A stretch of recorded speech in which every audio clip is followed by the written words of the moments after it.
সালামু আলাইকুম food lovers. আজ আমরা বানাবো juicy smoky chicken tikka, homemade but restaurant style. প্রথমে লাগবে ফ্রেশ চিকেন, টক দই, রেড চিলি পাউডার, হলুদ, গারাম মশলা আর লেমন জুস। এবার সব মশলা দিয়ে চিকেনকে ভালো করে মিক্স করুন। মেক শিওর এভরি পিস ফুলি কোটেড। এবার ম্যারিনেটেড চিকেনগুলোকে স্কিওয়ারে সেট করে নিন। দেখতেই কত টেম্পটিং। গরম গ্রিল প্যানের বসিয়ে দিন আর শুনেন ওই সিজলিং সাউন্ড। স্লো ফ্লেমে গ্রিল করতে থাকুন। ক্রিস্পি এজ আর স্মোকি টেক্সচার চলে আসছে। এবার কেয়ারফুলি উল্টে দিন যাতে দুদিকেই পারফেক্ট গোল্ডেন ব্রাউন হয়। গ্রিল থেকে তুলে লেমন আর ধনে পাতা দিয়ে গার্নিশ করুন।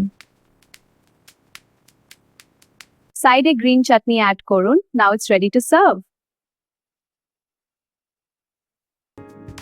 যদি ভিডিওটা ভালো লাগে তাহলে লাইক, কমেন্ট আর সাবস্ক্রাইব করতে ভুলবেন না। Thank you.